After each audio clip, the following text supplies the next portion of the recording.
이제 8장에서 이제 11장으로 넘어가게 됩니다. 8장에서 11장 일곱째 인을 떼시는 거죠. 일곱째 인을 뗄 때 무슨 일이 있다고 그랬습니까? 천사들이 일곱 나팔을 불게 됩니다. 이제 그 나팔을 순서대로 불게 되는데, 첫 번째 나팔이 무엇입니까? 첫 번째 나팔을 불자 피와 우박과 불이 내려와요. 그래서 지구상의 식물계가 약 3분의 1이 타버리게 됩니다. 그렇죠? 네. 그 다음에 두 번째 나팔이 보니까 바다가 3분의 1이 변하고 해양 생물이 3분의 1이 죽는 일이 생기게 돼요. 세 번째 나팔은 무엇입니까? 세 번째 나팔은 강물, 민물, 담수, 마시는 물이 3분의 1이 오염되어서 써서 먹지 못하게 되는 사건이 벌어지게 돼. 네 번째 나팔은 우주 전체 1월 성신의 3분의 1이 무너지는 사건이 벌어지게 돼. 다섯 번째 나팔은 무적행 뚜껑이 열리게 되는데 메뚜기 같은 황충이 나와서 입맞지 않은 사람들을 쏘는데 그 아프기가 정갈보다도 더 아파요. 그런데 이것이 5개월 동안 죽지도 않고 고통이 계속된다는 말씀이에요. 그러니까 누구를 쏩니까? 별이 떨어지는데도 회개하지 않고 입맞지 못한 사람들, 이런 사람들한테 고통이 있는 거예요. 그러니까 이 사람들이 고통이 너무 심하게 되니까 회개하기보다는 하나님을 오히려 원망하는 사건이 벌어지게 됩니다. 여러분, 그러니까 회개할 때 회개해야 돼요. 그렇지 않으면 이런 일이 있게 돼요. 그러니까 아직 휴가 안 된 거죠? 성도도 휴거되지 않은 상황입니다. 마지막 나팔 불 때 휴거되니까 아직 휴거되지 않은 상황이에요. 그렇다고 해서 우리가 이런 고통을 받는 건 아니에요. 인 맞은 자는 다섯 번째 나팔에 있는 이 황충의 고통에서 면제됩니다. 그러니까 우리는 이런 거에 쏘이지 않습니다. 그리고 무엇이 되는 것입니까?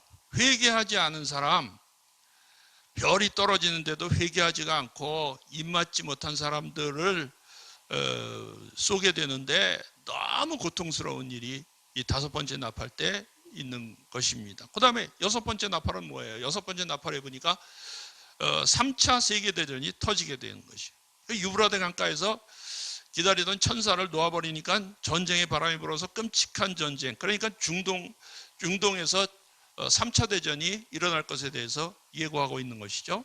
그래서 사방에서 일어나는데 얼마나 심한 전쟁인지 이 전쟁을 통해서 별이 떨어져서 죽고 남은 사람의 3분의 1이 죽는다. 남은 사람이 60억. 그렇죠? 예, 60억인데 여섯 번째 나팔 불 때 3차 대전이 일어나서 3분의 1이 죽게 되면은 거기서 60억 중에서 3분의 1이면 20억. 그렇죠? 네.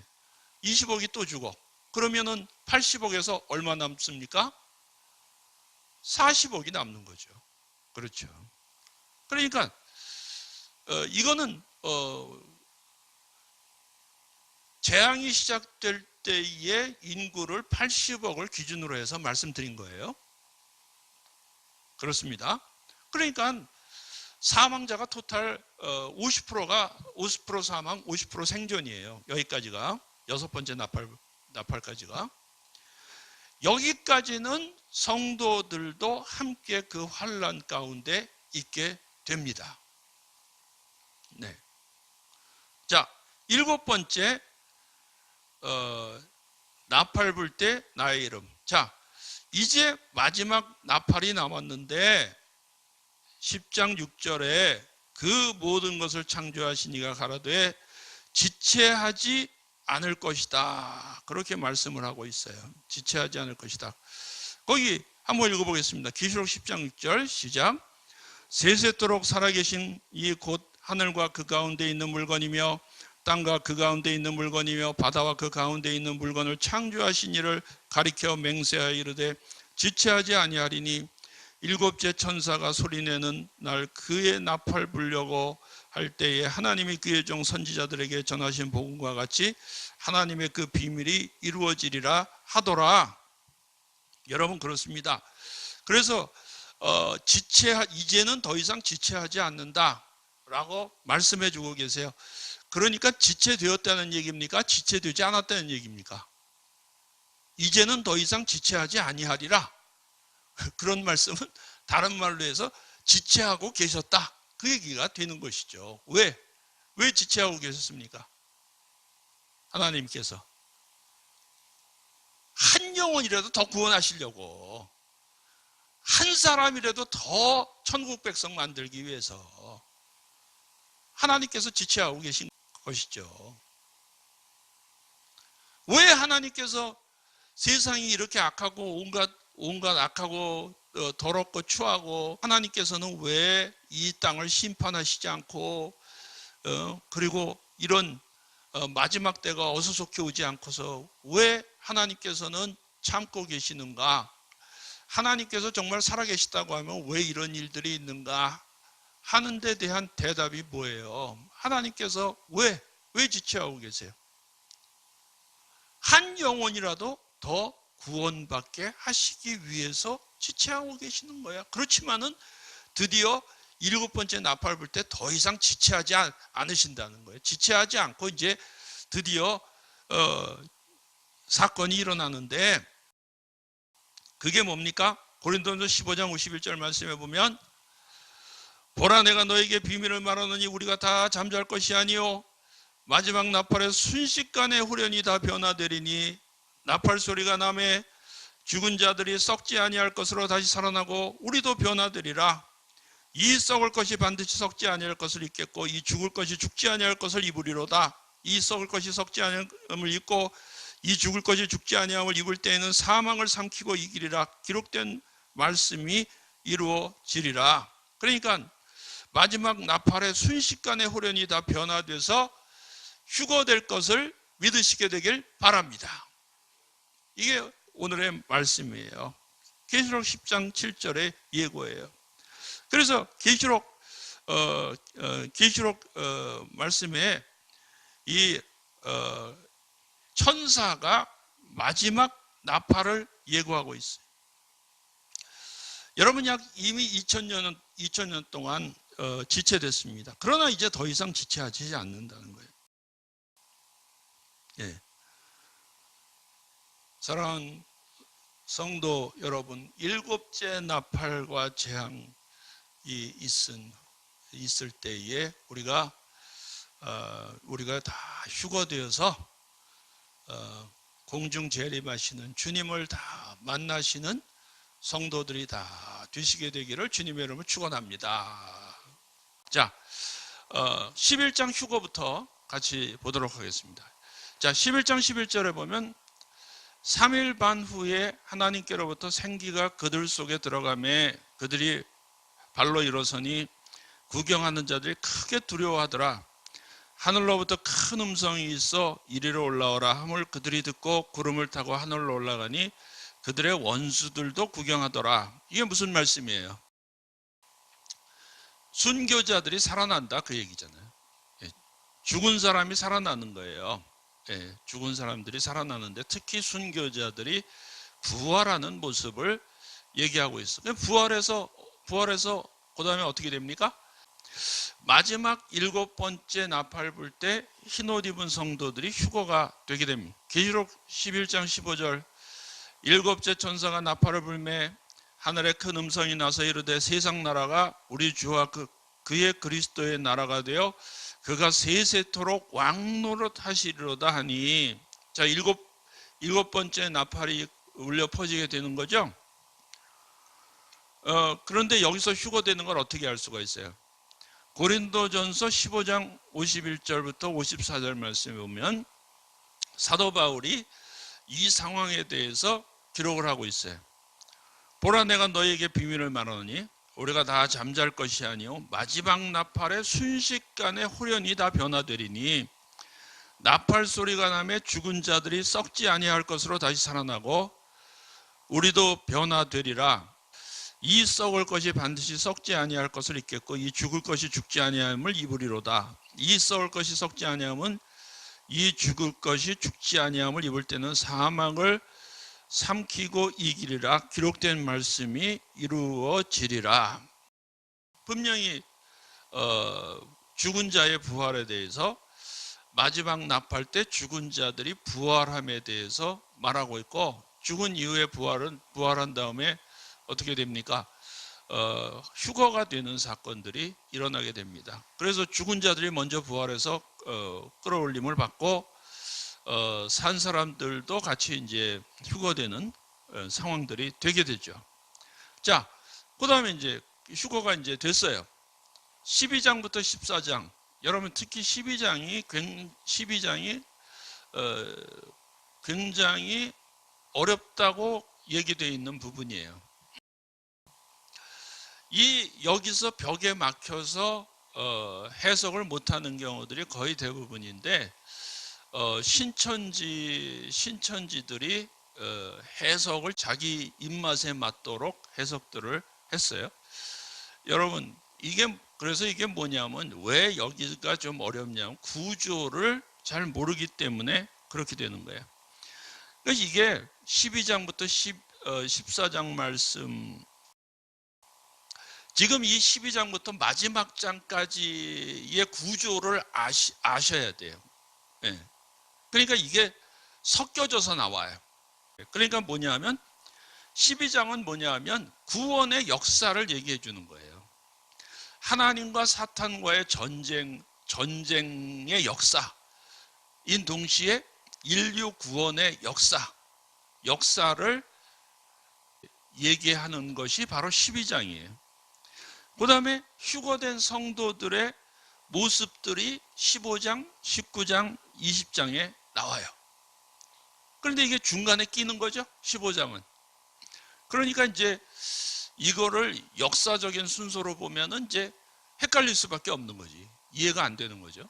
그 다음에 휴거된 이후에 남아있는 상황과 진노의 상황들을 그 다음에 쭉 얘기를 하고 있는데, 13, 14, 16, 17, 18장이 바로 이것이에요. 그러니까 이게 세 방향의 계시가 있다 이거예요. 세 방향. 그러니까 세 방향의 계시가 있습니다. 여기 보시다시피 이제 방향의 세 방향의 계시가 나타나. 자, 그럼 12장, 그러면 큰 계시의 세 방향 중에 첫 번째, 우리가 12장을 보는데 12장은 뭐라고 그랬어요? 구원의 역사예요. 구원의 역사. 해와 달을 입은, 그리고 머리에 12별을 이은 해산때가 된 여자가 나타나는데, 그 여자가 배 나이는 철장으로 만국을 다스릴 아이다, 그렇게 되어 있어요. 그렇죠?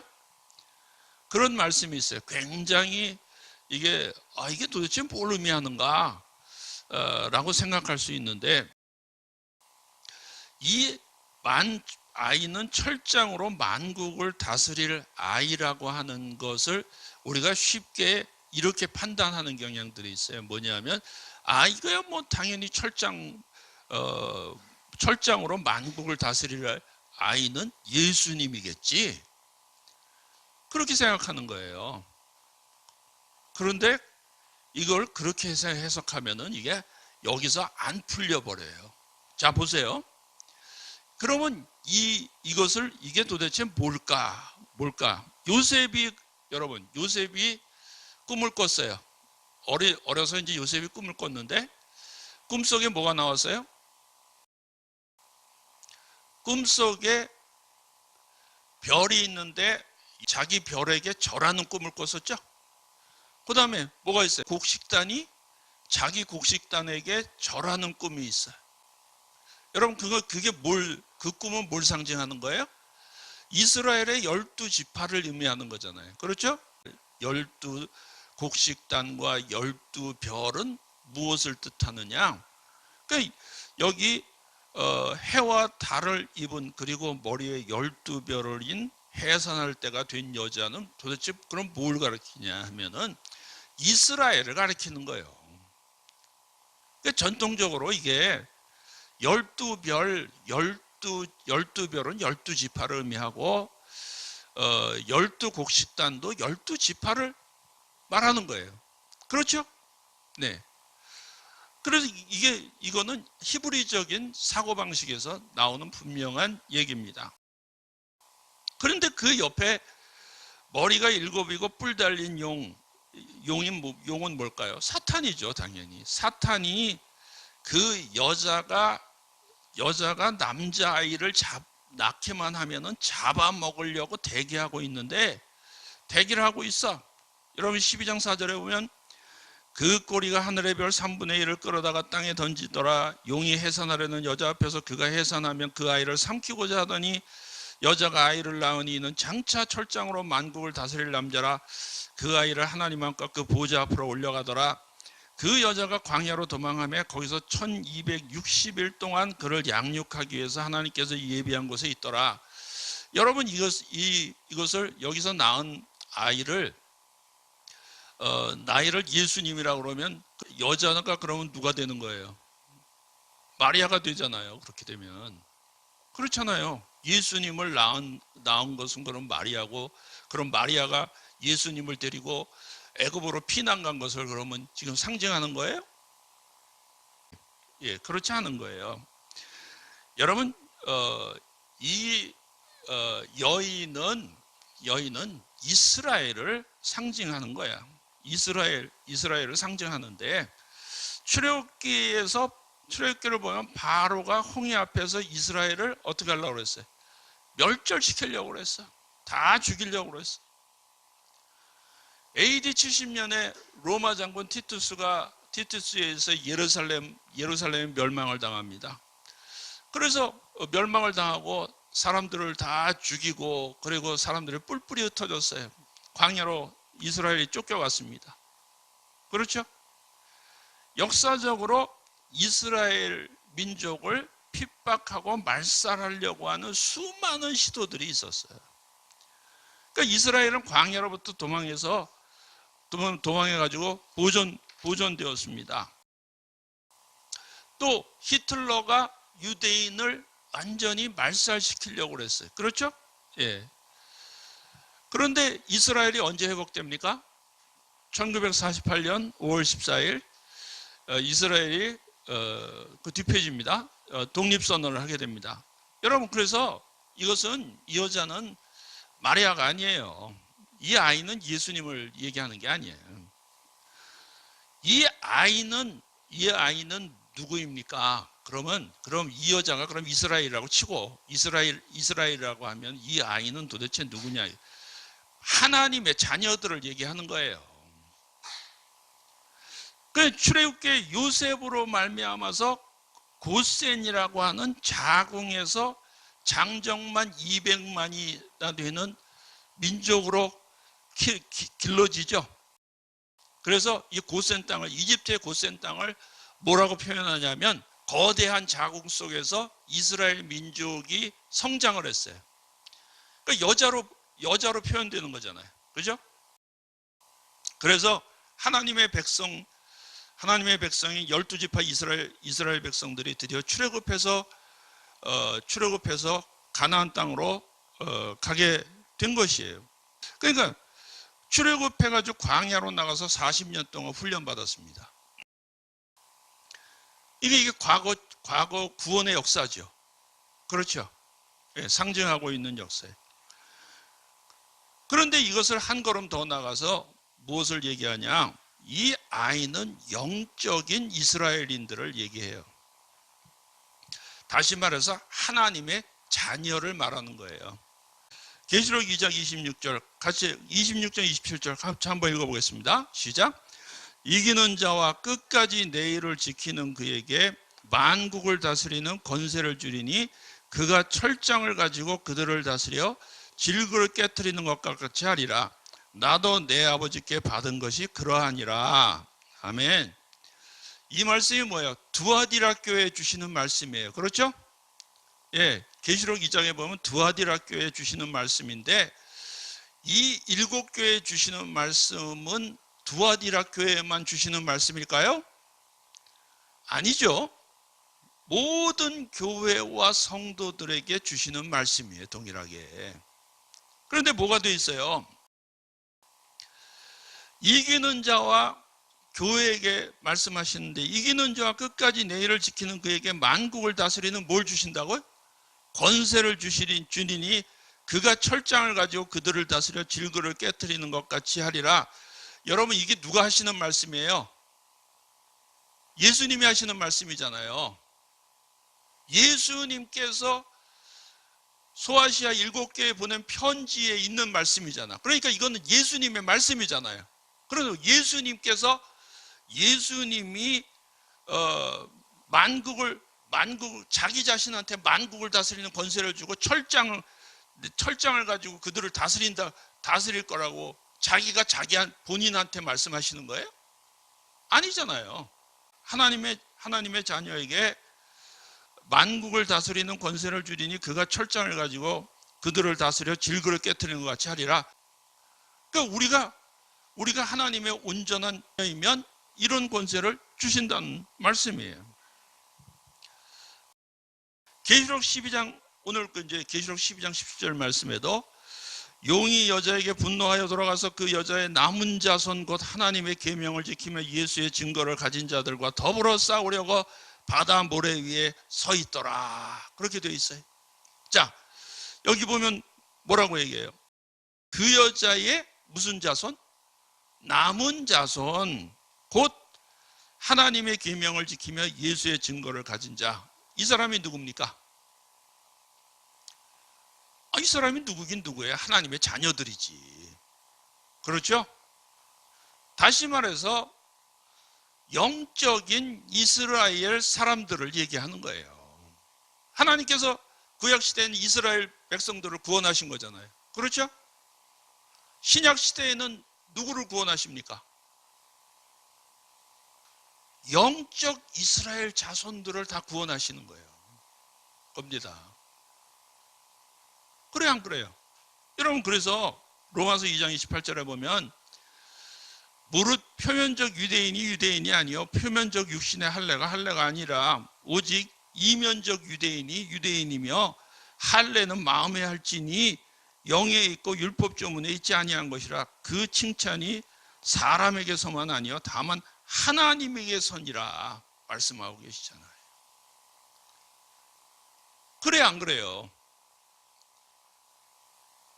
그러니까 껍데기가 유대인이라고, 혈통만 유대인이라고 진짜 유대인이 아니다 이거예요. 진짜 유대인은 뭐예요? 표면적 유대인이 아니고 그 속이 유대인인 사람이 진짜 유대인이다. 그러니까 영적으로 이스라엘 사람들이야말로 진짜 유대인이다, 그렇게 얘기를 하고 계시는 것이에요. 그 여자의 남은 자손 곧 하나님의 계명을 지키며 예수의 증거를 가진 자, 그것을 얘기하고 있는 거예요. 요한복음 1장 47절에도 예수님께서 나다니엘이 자기에게 오시는 것을 보시고 그를 가리켜서 이르시되 보라, 이는 참 이스라엘 사람이라 그 속에 간사한 것이 없도다, 그렇게 말씀하시죠. 그러니까 예수님께서는 그냥 예수님이 사람들을 보실 때 그냥 혈통적으로 그냥 유대인이라고 해서 유대인으로 본 게 아니에요. 속을 보시는 거지. 속을 보시고 뭐라고 얘기해? 물론 나다나엘은 혈통적으로도 유대인이겠죠. 그러나 그 사람의 속을 보시면 저 사람이 참 이스라엘 사람이구나, 그 속에 간사한 것이 없구나, 그러면서 그 사람이 진짜 유대인인 것을 말씀해 주고 계셔. 여러분, 이 신천지는 이 장로교 목사 강사들이 이 아이가 예수님이라고 말한 것을 가지고 조롱합니다. 예? 야, 그러면 이 아이가 예수님이면 그럼 그 여기서 나오는 여자는 그럼 마리아란 말이냐? 마리아가 아닌 것은 대다수 신학자들은 다 인정하는 거예요. 그럼 이 여자가 마리아냐 이거야? 아니죠? 아닙니다. 마리아가 아닌 것은 신학자들도 다 인정을 해요. 그러면 어찌 예수님이 되냐 이거예요. 그래서 어떤 분이 그 방송에서 어떤 그 목사님 방송에서 그렇게 얘기를 했어요. 여기 철장 권세를 가진 사람이 예수님이다 그렇게 얘기를 하니까 거기 패널 중에 한 사람이 물어봤어요. 그러면은 그 여기서 나오는 여인은 그럼 그 여인이 이 아이를 낳았다고 되어 있는데 그럼 마리아입니까? 그랬더니 마리아 아닙니다. 또 이렇게 얘기를 대답을 하는 거예요. 응? 그러면은 논리적인 모순에 빠지는 거 아니에요. 신천지는 분명하게 여자는 누구냐? 신천지의 목자다. 그러는 거예요. 예? 하나님께서 택하신 신천지의 목자를 얘기하는 거고, 그리고 이 아이는 바로 신천지의 말씀으로 양육받은 성도들을 얘기한다. 아주 그럴듯하게 갖다 뜯어붙이는 거예요. 근데 이게 아전인수도 이런 아전인수가 없는 거죠. 그러니까 신천지는 다 뭐라고 얘기하는 거예요? 기승전 신천지요. 그 기승전 이만희. 뭐든지 그냥 갖다 뜯어붙이는 거예요. 그러니까 아닙니다. 영적 이스라엘을 얘기하는 겁니다. 영적 이스라엘인들을 얘기하는데 이 말씀은 현재나 미래의 사건이 아니고 과거 이스라엘의 영적 전쟁에 관한 이야기예요. 그래서 이전까지 이런 전쟁들이 있어 왔다.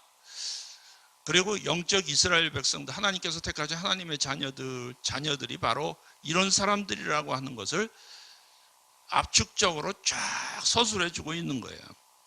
그때 이 용이 여자를 못 살게 굴려고 하는데 미가엘이 내려와서 용을 물리치는 사건이 있게 되죠. 12장 7절 말씀에 하늘에 전쟁이 있으니 미가엘과 그의 사자들이 용과 더불어 싸울새 용과 그의 사자들과도 싸우나 이기지 못하여 다시 하늘에서 그들이 있을 곳을 얻지 못한지라. 큰 용이 내쫓기니 예배는 곧 마귀라고도 하고 사탄이라고도 하며 온 천하를 꿰는 자라. 그가 땅에 내쫓기니 그의 사자들도 그와 함께 내쫓기니라. 이거는 과거에 있었던 사건이에요. 분명한 사건이죠. 과거에 천사 루시퍼가 교만해져서 하나님을 대적하다가 하늘에서 떨어져 내려오게 됐어요. 그래서 내려와가지고 공중 권세를 잡게 된 거예요. 그러니까 하늘의 권세를 하나님과 대적해서 하늘의 권세를 다 가지려고 했었는데 하나님께서 내치셔가지고 이 사탄 마귀가 땅으로 떨어졌어요. 떨어졌지만 공중 권세를 잡았다. 그거 되어 있어요. 이사야 그 내용들이 어디 있습니까? 이사야 14장 12절에 보면 너 아침의 아들 계명성이여 어찌 그리 하늘에서 떨어졌으면 네 얼굴을 엎은 자여 어찌 그리 땅에서 찍혔는고 네가 내 마음에 이르기를 내가 하늘에 올라 하나님의 뭇별 위에 내 자리를 높이리라. 내가 북극 지폐의 산 위에 앉으리라. 가장 높은 구름에 올라가 지극히 높은 자와 같아지리라 하는도다. 그러나 이제 내가 스올곡 구덩이 맨 밑에 떨어짐을 당하리로다. 이사야서 말씀해 보면 너 아침의 아들 계명성이여. 이게 뭐예요? 아침의 아들 계명성이 누구를 얘기하는 거예요? 네? 사탄 마귀를 얘기하는 거예요. 사탄 마귀의 별명이 계명성이에요. 근데 왜 그렇게 된 거예요? 하늘에 올라 하나님의 뭇별 위에 내 자리를 높이려고 그랬다고. 교만해가지고 하나님을 이기려고, 하나님을 이기고 자기가 말하자면 하늘의 왕이 되려고 했던 그 반역죄로 말미암아서 이 천사 루시퍼가 떨어졌어요. 에베소 2장 2절 그때 너희는 그 가운데 행하여 이 세상 풍조를 따르고 공중권세 잡은 자를 따랐으니 곧 지금 불순종의 아들들 가운데 역사하는 영이라. 누굴 얘기합니까? 마귀를 얘기하는 것이죠. 사탄 마귀를. 용이 하늘에 있지 못하고 쫓겨났는데 하늘의 천사들이 신이 나서 할렐루야 밤낮 참수하던 자가 쫓겨났다고 좋아했어요. 여러분, 여기까지 하늘의 전쟁, 그러니까 마귀와의 전쟁에 대한 역사적인 기술을 여러분들이 본 거예요. 그렇죠? 이해가 되십니까?